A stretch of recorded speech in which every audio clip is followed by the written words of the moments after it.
Chapter 15. Fever in Ague.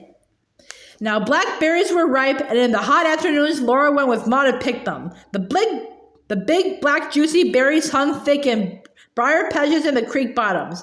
Some were in the shades of trees and some were in the sun, but the sun was so hot that Laura and Ma stayed in the shade. There were plenty of berries. Deer lay in the shady groves and watched Ma and Laura. Blue jays flew at their sunbonnets and scolded because they were taking the berries. Snakes hurriedly crawled away from them, and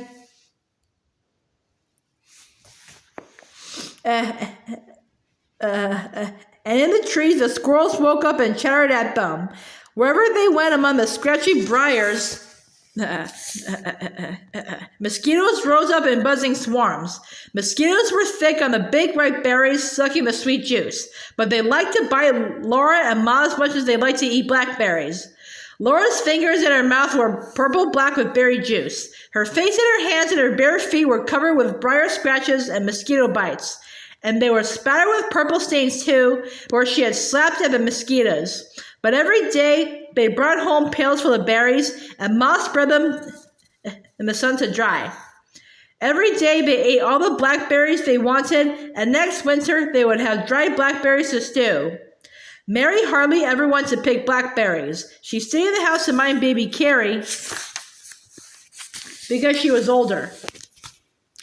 In the daytime, there were only 1 or 2 mosquitoes in the house, but at night, if the wind wasn't blowing hard, mosquitoes came in thick swarms. On still nights, Pa kept piles of damp grass burning all around the house and the stable. The damp grass made a smudge of smoke to keep the mosquitoes away, but a good many mosquitoes came anyway. Pa could not play his fiddle in the evenings because so many mosquitoes bit him. Mr. Edwards did not come visiting after supper anymore because the mosquitoes were so thick in the bottoms. All night, Pet and Patty and the colt and the calf and the cow were stamping and swishing their tails in the stable, and in the morning, Laura's forehead was speckled with mosquito bites. This won't last long, Pa said. Fall's not far away, and the first cold wind will settle them. Laura did not feel very well. One day she felt cold even in the hot sunshine, and she could not get warm by the fire. Ma asked why she and Mary did not go out to play, and Laura said she didn't feel like playing. She was tired and she ached. Ma stopped her work and asked, "Where do you ache?" Laura didn't exactly know. She said, "I just ache. My legs ache." "I ache too," Mary said. Ma looked at them and said they looked healthy enough, but she said something must be wrong or they wouldn't be so quiet. She pulled up Laura's skirt and petticoat to see where her legs ached, and suddenly Laura shivered all over. She shivered so that her teeth rattled in her mouth.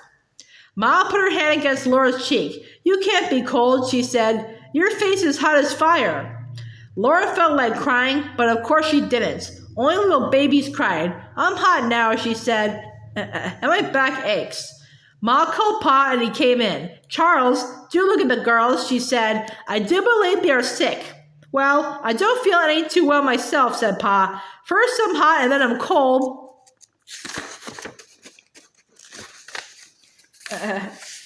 And I ache all over. Is that the way you feel, girls? Do your very bones ache?" Mary and Laura said that was the way they felt. But Ma and Pa looked a long time at each other, and Ma said, "The place for you girls is bed." It was so queer to be put to bed in the daytime, and Laura was so hot that everything seemed wavering. She held on to Ma's neck while Ma was undressing her, and she begged Ma to tell her what was wrong with her. "You will be all right, don't worry," Ma said cheerfully. Laura crawled into bed and Ma tucked her in. It felt good to be in bed. Ma smoothed her forehead with her cool, soft hand and said, "There now, go to sleep." Laura did not exactly go to sleep, but she didn't really wake up again for a long, long time. Strange things seemed to keep happening in a haze. She would see Pa crouching by the fire in the middle of the night, then suddenly sunshine hurt her eyes and Ma fed her broth from a spoon. Something dwindled slowly, smaller and smaller, till it was tinier than the tiniest thing. Then slowly it swelled till it was larger than anything could be. 2 voices jabbered faster and faster, but a slow voice drawled more slowly than Laura could bear. There were no words, only voices. Mary was high in the bed beside her. Mary threw off the covers, and Laura cried because she was so cold. Then she was burning up, and Pa's hand shook the cup of water. Water spilled down her neck. The tin cup rattled against her teeth till she could hardly drink. The Ma tugged in the covers, and Ma's hand burned against Laura's cheek. She heard Pa say, "Go to bed, Caroline." Ma said, "You're sicker than I am, Charles." Laura opened her eyes and saw bright sunshine. Mary was sobbing, "I want a drink of water! I want a drink of water! I want a drink of water!" Jack went back and forth between the big bed and the little bed. Laura saw Pa lying on the floor by the big bed. Jack pawed Pa and whined. He took hold of Pa's sleeve with his teeth and shook it. Pa's head lifted up a little, and he said, "I must get up. I must. Caroline and the girls." Then his head fell back and he lay still. Jack lifted up his nose and howled. Laura tried to get up, but she was too tired. Then she saw Ma's red face looking over the edge of the big bed. Mary was all the time crying for water. Ma looked at Mary, and then she looked at Laura as she whispered, "Laura, can you?" "Yes, Ma," Laura said. This time she got out of bed, but when she tried to stand up, the floor rocked and she fell down. Jack's tongue lapped and lapped at her face, and he quivered and whined, but he stood still and firm when she took hold of him and set up against him. She knew she must get water to stop Mary's crying, and she did. She crawled all the way across the floor to the water bucket. There was only a little water in it. She shook so with cold that she could hardly get hold of the dipper. But she did get hold of it. She dipped up some water, and she set out to cross an enormous floor again. Jack stayed beside her all the way. Mary's eyes didn't open. Her hands held onto the dipper, and her mouth swallowed all the water out of it. Then she stopped crying. The dipper fell on the floor, and Laura crawled under the covers. It was a long time before she began to get warm again. Sometimes she heard Jack sobbing. Sometimes he howled and she thought he was a wolf, but she was not afraid. She lay burning up and hearing him howl. She heard the voices jabbering again and the slow voice drawling, and she opened her eyes and saw a big black face close above her face.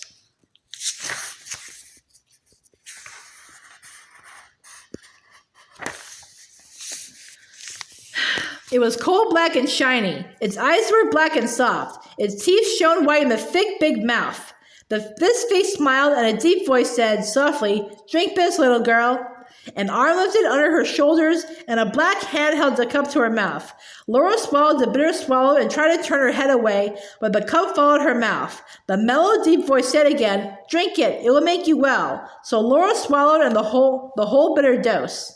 When she woke up, a fat woman was stirring the fire. Laura looked at her carefully, and she was not black. She was tan like Ma. "I want a drink of water, please," Laura said. The fat woman brought it at once. The good cold water made Laura feel better. She looked at Mary asleep beside her. She looked at Pa and Ma asleep in the big bed. Jack lay half asleep on the floor. Laura looked again at the fat woman and asked, "Who are you?" "I'm Mrs. Scott," the woman said, smiling. "There now, you feel better, don't you?" "Yes, thank you," Laura said politely. The fat woman brought her a cup of hot prairie chicken broth. "Drink it all up like a good child," she said. Laura drank every drop of the good broth. "Now go to sleep," said Mrs. Scott. "I'm here to take care of everything till you're all well." Next morning, Laura felt so much better that she wanted to get up, but Mrs. Scott said she must stay in bed until the doctor came. She lay and watched Mrs. Scott tidy the house and give medicine to Pa, Ma, and Mary. Then it was Laura's turn. She opened her mouth, and Mrs. Scott poured a dreadful bitterness out of a small folded paper onto Laura's tongue. Laura drank water and swallowed and drank again. She could swallow the powder, but she couldn't swallow the bitterness. Then the doctor came, and he was a black man. Laura had never seen a black man before. She could not take her eyes off Dr. Tan. He was so very black. She would have been afraid of him if she had not liked him so much. He smiled at her with all his white teeth.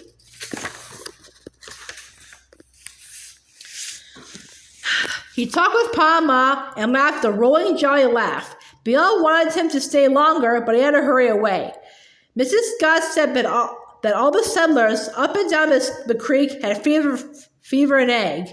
There were not enough well people to take care of the sick, and she had been going from house to house, working night and day. "It's a wonder you ever lived through," she said. "All of you done at once. What might have happened if Dr. Tan hadn't found them, she didn't know." Dr. Tan was a doctor with the Indians. He was on his way north to Independence when he came to Pa's house. It was a strange thing that Jack, who hated strangers and never let one come near the house until Pa and Ma told him to, had gone to meet Dr. Tan and begged him to come in. And here you all were, more dead than alive, Mrs. Scott said. Dr. Tan had stayed with them a day and a night before Mrs. Scott came. Now he was doctoring all the sick settlers. Mrs. Scott said that all the sickness came from eating watermelons. She said, I have said 100 times, if I have once, that watermelons... What's that? Pa exclaimed. Who's got watermelons? Mrs. Scott said that one of the settlers had planted watermelons in the creek bottoms. And every soul who had eaten one of those melons was down sick that very minute. She said she had warned them. But no, she said, there was no arguing with them. They would eat those melons, and now they're paying for it. I haven't tasted a good slice of watermelon since Hector was a pup, said Pa. Next day, he was out of bed. The next day, Laura was up. Then Ma got up, and then Mary. They were all thin and shaky, but they could take care of themselves. So Mrs. Scott went home. Ma said she didn't know how they could ever thank her, and Mrs. Scott said, Pshaw, what are neighbors for but to help each other out? Pa's cheeks were hollows, and he walked slowly. Ma often sat down to rest. Laura and Mary didn't feel like playing. Every morning, they all took those bitter powders, but Ma still smiled her lovely smile, and Pa whistled cheerfully. It's an ill wind that doesn't blow some good, he said. He wasn't able to work, so he could make a rocking chair for Ma. He brought some slender willows from the creek bottoms, and he made the chair in the house. He could stop at any time to put wood on the fire or lift a kettle for Ma. First, he made 4 stout legs and braced them firmly with cross pieces. Then he cut thin strips of the tough willow skin just under the bark. He wove these strips back and forth, under and over, till they made a seat for the chair. He split a long, straight sapling down the middle. He pegged one end of half of it to the side of the seat and curved it up and over and down, and pegged the other end to the other side of the seat. That made a high curve back to the chair. He braced it firmly, and then he wove the thin willow strips across and up and down, under and over each other, till they filled in the chair back. With the other half of the split sapling, Pa made arms for the chair. He curved them from the front of the seat to the chair back, and he filled them in with woven strips.